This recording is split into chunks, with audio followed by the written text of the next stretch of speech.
How does Finland maintain its position as the happiest country in the world? And one thing that I want to mention is also trust towards your government and your authorities. Why? Every citizen, they have responsibilities, but they have also rights. But we have to talk about both things to have a happy society. Asia or Europe? For me, European Union is also like a peace project, that we, very different European countries, form a union where we want to decide things together. So that is, I think, a very, very fundamental pro of being an EU citizen.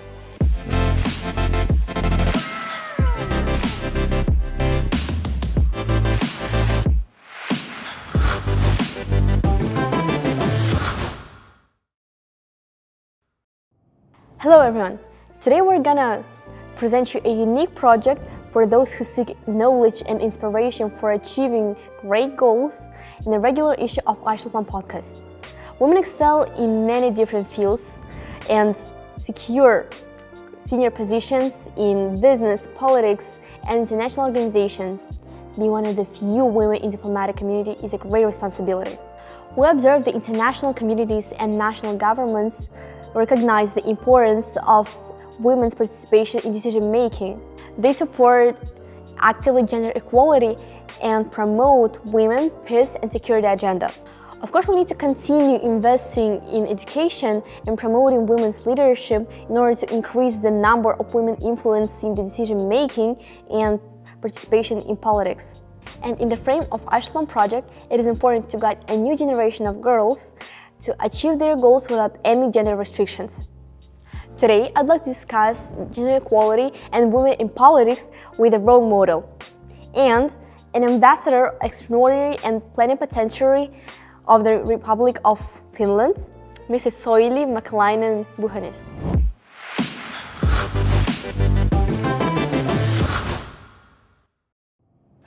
My name is Sojli Makelainen-Bуханист. I'm ambassador of Finland here in Kazakhstan. I've been in Kazakhstan nearly for 4 years now. In my leisure time, I like to do some sports, and of course I want to travel and see many of the regions in Kazakhstan, in this huge country, and also I spend time with my cat. One woman in Finland's history who has inspired me is Miina Sillanpää. She was one of the 9 first Finnish members of parliament who was elected to our parliament in 1907, and later she became also a minister in 1920s. But there are many powerful women in Finland's history who inspire me. When I came to Kazakhstan, I was amazed about how polite and how friendly people are, and I think they smile a lot more than Finns do. But we share some common things, like our love to winter sports like ice hockey and skiing, and also sauna is very important for both nations. And people have asked me how can I cope with the winters here in Kazakhstan, but I can say that I cope very well, because in Finland we also have real winters. In my life, I have always wanted to do things that are good for my country and good for the society, but also things that I also can get some satisfaction in a professional way. So that's why I chose diplomatic life. I hope the Aisholpan project will be inspirational for Kazakhstani girls. I think it's very important for the wonderful girls of Kazakhstan to really reach their potential. And I want to say to all Kazakhstani girls, you can do whatever you want.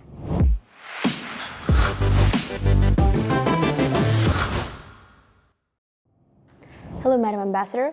Your presence and experience is really inspirational for teenage girls in Kazakhstan. We're really thankful that you've come here. So, the journey of a woman in politics must be very complicated. How did you come up with this adventure? Well, I'm not really a politician. I'm a civil servant at the Foreign Ministry of Finland. So we then have a career in the ministry, and the highest position that you can then attain is to become an ambassador. And I started many years ago, and I have had a career in the ministry in different parts of the world, and now I've been ambassador to Kazakhstan for 4 years. Were you inspired by anybody? Maybe some kind of figure in history? Not anybody, like one person, but for me it has been very important as a woman to have a career and be able to choose what I want to do when I'm. As a child, I thought that I want to be whatever I want to be, and then I worked with a company, but then I came up with this chance to join the foreign ministry, and it has been very interesting since the first day.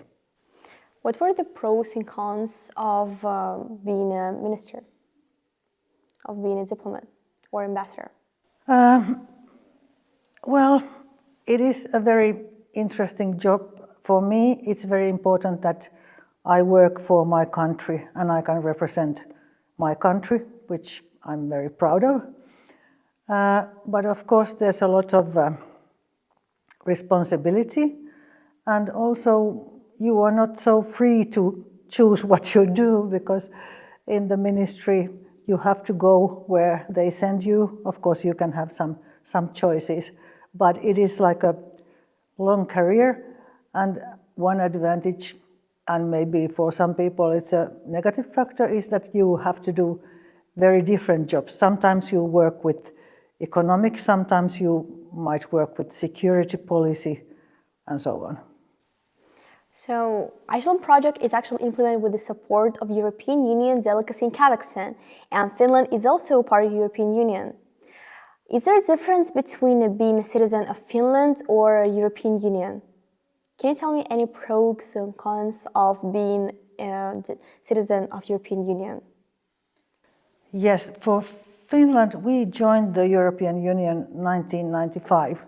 So I have lived in Finland before the European Union, and I think there are many benefits of being also a European citizen. Especially for young people, it offers so much more, and for everybody, we can travel, freely around Europe. We can move to another EU country and work there, and young people can go and study in universities in different EU countries. So it comes with many benefits, and of course one benefit is that we have a common currency. We don't need to change money when we go to France or somewhere else. What is your favorite pros that you can tell about being a citizen of European Union? Well, for me, European Union is also like a peace project, that we, very different European countries, form a union where we want to decide things together. So that is, I think, a very fundamental pro of being an EU citizen.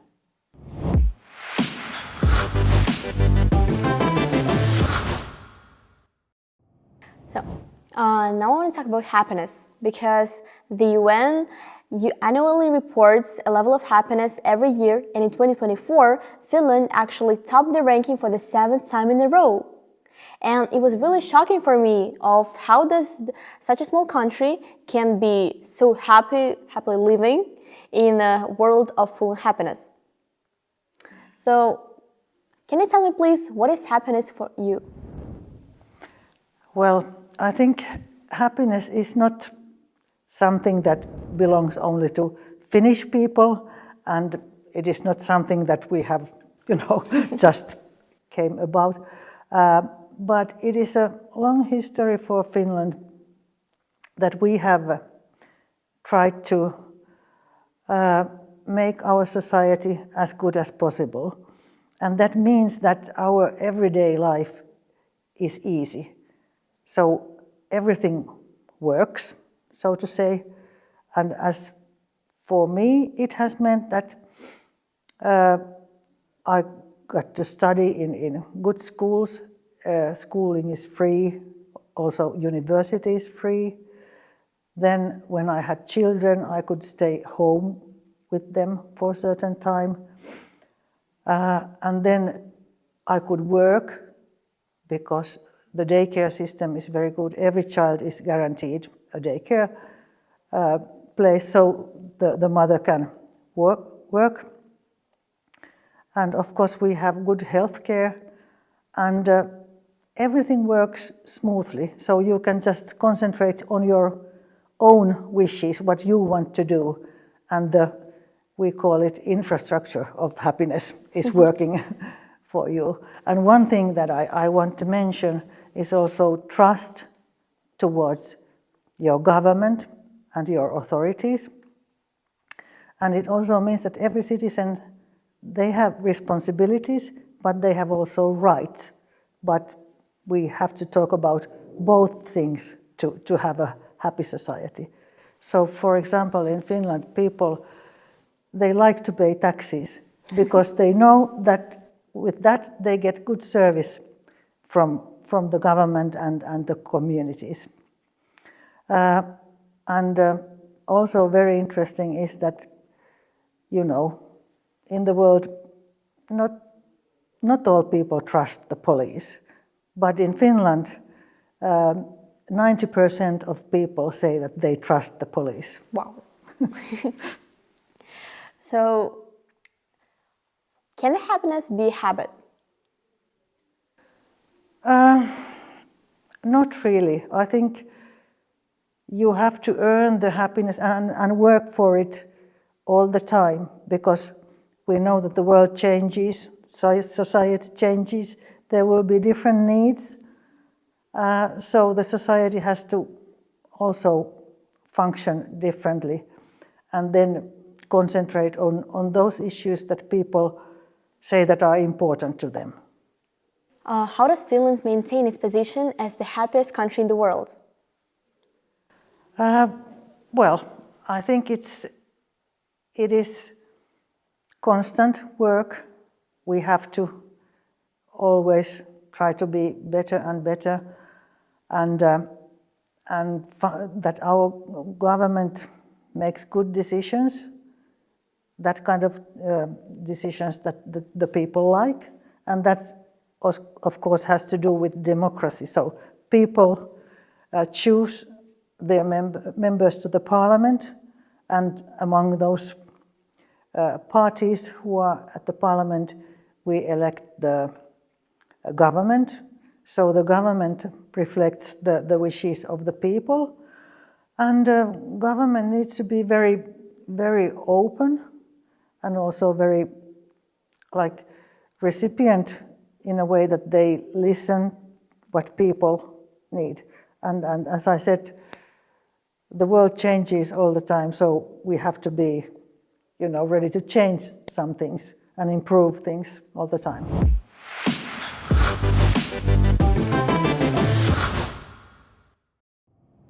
Yeah, and in order to improve everything, people have to be educated. And I've even heard of a phenomenon such as Finland's school miracle, in which internationally they're studying the schools in Finland. And now I want to ask you a question, and it's really important for me. Please share how the phenomenon of a model school arises so much in such a small country. Well, the Finnish education system is well known. And of course there are some elements of the school system that we can share with other countries and transform and use in other countries. But of course we have to know that what happened in Finland, it's a history of things. So Finland was, after Second World War, a very poor country, and we had to develop our society, and our authorities at that time, they were very wise, and they decided that education is number one, because that brings the welfare to all people, and we would have good workforce, and then our economy would develop. So everything was based on that children get very good education at schools. And at that time it became compulsory to go to school, and the schools were developed. We had also already in the 1940s school meal was introduced, so all children could get warm meal without any cost to the pupils. And since then the system has developed, but Finland is a very small country, 5.5 million people now, so we are also a homogeneous country, and at that time we didn't have much immigrants either. So I think that kind of schools which are, the quality is the same if you are in a small village or you are in the capital. It's of course easier to achieve in a small country if we compare to Kazakhstan, which is a huge country. So it was actually beneficial for you to be a worldwide school model, to build it, because of the fact that you had less pupils, so you were working on the quality, neither the quantity, right? Well, in a way, yes, but in our society also the teachers are very valued. So people really, it's hard to get into a university to get teacher education. So our teachers have also developed how pupils learn. They realize that not every child learns the same way. So the teacher has quite a lot of power to use different kind of methods, and that has made the quality in Finnish schools very good. Yet you still don't have the September 1st or assembly with flowers in your schools. Because, for example, in Kazakhstan, every year on the September 1st, when the school begins, we bring flowers to the teachers, we have kids singing songs and performances, but I've never heard that Finland has it. Yeah, not really. Maybe some pupils can bring flowers to the teacher when the school year ends, but our reward really for the teachers is that they are educated in the university and they are paid a very good salary. So that's the way we want to thank our teachers. Do you have any other assemblies?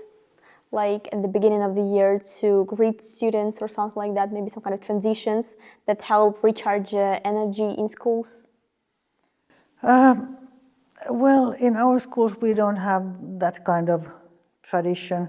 Of course, it's always a celebration when the students graduate, so then they celebrate in a more fancier way. So they have like prom dresses and so on? Yes, something like that. There are a few statements about Finnish people that a good education is when a student feels well and can use their skills learned from school as adults. Is that true? Well, what we emphasize these days in our schools at the secondary level, well, also the smaller children, that they are not at the school to just, study from books something, and then the teacher asks, do you remember what you read? But we emphasize that they need to learn to learn, because our era is full of, you have to find out data about things that interest you, but you don't have to know them by heart to be able to learn that, and very important also that this data is now available for us through internet. But you need to learn how to use it so that you can do research and you can do wise decisions, that you know what is disinformation and what is reliable information. So that's kind of thing. So maybe that is what you meant, like learning like an adult, I would say so. So you're teaching more about the soft skills rather than hard skills? Yes, but of course you need to learn your maths and everything in the beginning. Is it true that Finnish people also have a self-educational system? Yes. Well, what we in Finland favor is, or we know it for a fact, that even if you graduate from a school or from a university, you need to keep up your skills and you need to maybe educate yourself more. So we talk about lifelong learning. And there are a lot of adult colleges where you can go and get some more education. And many people these days, they can even change their profession during their life. It's not very rare. So, and also the work life changes all the time. And if you are working at a technology company, maybe the whole way of production will change. So in that sense, yes, you have to educate you all the time.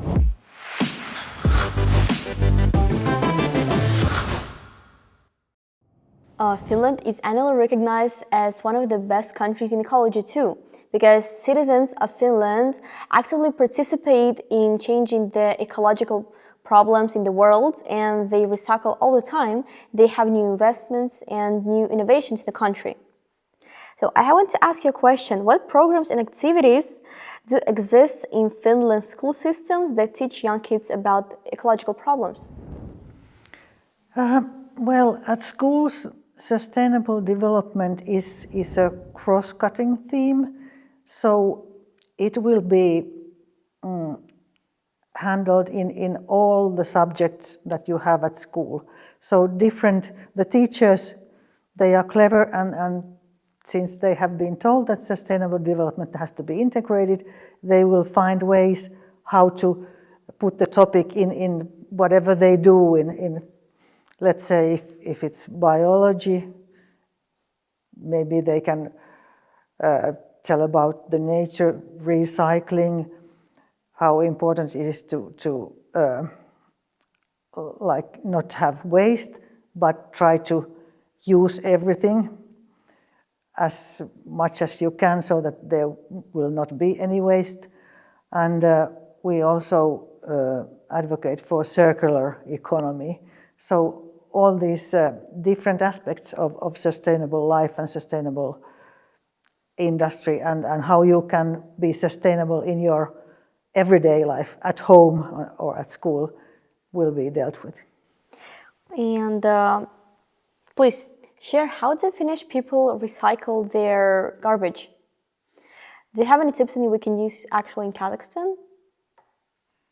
Yes, well, there has to be some sorting of the waste, and also in Astana I can see these sorting bins, but in Finland most people have at their home different bins for different waste. So the biological waste, which can be used then for glass and for plastic, different bins, and at the waste treatment plants, they are very good at handling this, and also what is very good that these days they can make energy out of waste. So we even gain energy from circulating them. Do you have any other innovations that you have about ecology?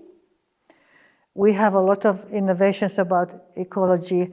And actually, Finland's target is to be carbon neutral by 2035. It's one of the most ambitious in the world and in Europe also. And we are not doing this as government, but also with our companies. So our companies have for a long time innovated how to have sustainable technologies for all kinds of industries. And that means that they can use less energy, maybe less water, and also that they are not producing waste. So this is like the whole society and companies and universities included. We are all thinking about how to do things in a sustainable way.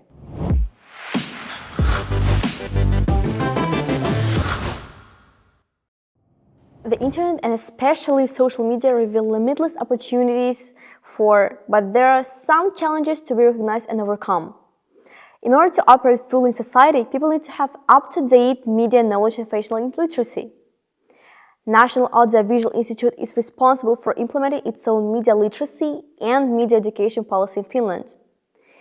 Please, can you share about its work and how it teaches media literacy from a very early age? Yes, well, we have thought that it's very important, as I said earlier, that these days we are so exposed to social media and all digital tools that, of course, children also, they are enthusiastic and want to use them, but then you have to be sure that it's regulated in a way that the children get that content that they need, and also that they can then a little later on understand what is reliable sources of data and which may be not. And I think it's very important in this era with social media, because in social media it might be that people who think alike, they come to a group, and then there are some people who think otherwise, and maybe these groups are not talking to each other, and then they can have very different views. So that's a challenge for society. And the other challenge is that you should know what is true and what is not true, maybe only views or even disinformation. So people in Finland will be the most financially literate in the world by 2030. Why this demand was set up, and how can education be used to prevent people from getting into debts and other financial problems? Well, we think that education is very important in all aspects of life, and therefore at school we have very many subjects also related to how to be a good citizen and how to be able to handle your finances. And as we are a very equal society, so at school we teach girls and boys to cook so that they can cook at home, and we teach how to take care of the home so that both sexes would be involved, that it would not only be for women to keep the house tidy. And also you have to be able to take care of your finances. So all of these are very important for young people to learn. According to the statistics, 69% of Finnish people trust the news, and it's the highest ranking in the world. So what factors do influence the fact that Finnish people trust the news? Well, we think that the future lies in future generations, and for Finns, one issue is that our country is relatively small, 5.5 million people, and unfortunately the population is aging a lot. So we really want to take care of our youth so that they can take care of the elderly population and develop the country further. And also nature is very important for Finns. So we love forests, and we are like 82% of Finland's surface is covered by forests and the rest by lakes. So we also want to give good education and experience for children so that they will value our natural resources. And as I said, Finland also is not a very rich country in natural resources other than water and forests. But for example, we don't have any oil. And therefore also we say that one of our very important resource is people, and young people especially. So, do you trust the Finnish news? Yes, I do. In Finland we have a national broadcasting company which is financed by the government, and the reason behind that is that we want to have a reliable source of information, and that this broadcasting company, they broadcast in Finnish and in Swedish, so we have two official languages, so they need to serve both parts of our society. But of course it's not a monopoly, so we have a lot of private broadcasting companies and newspapers as well.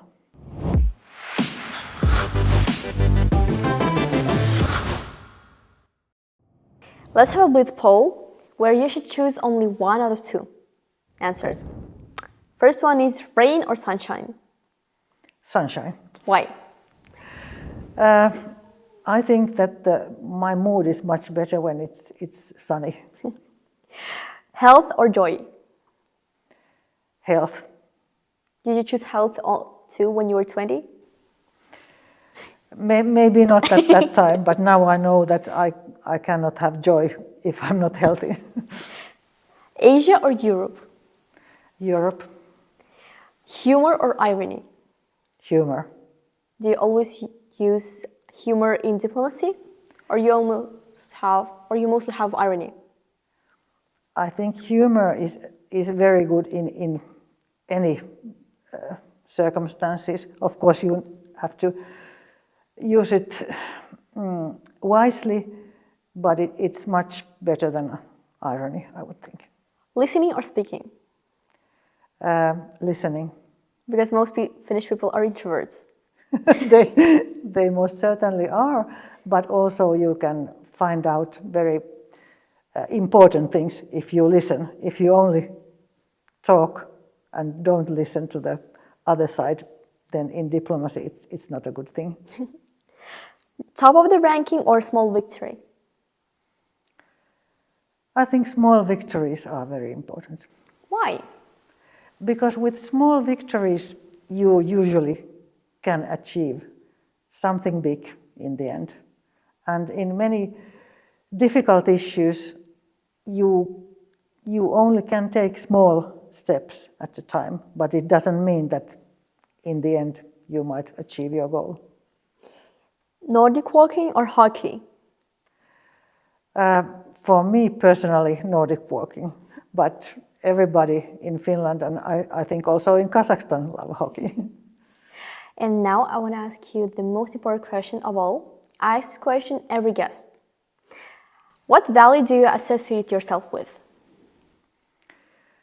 I would say fairness is one important issue.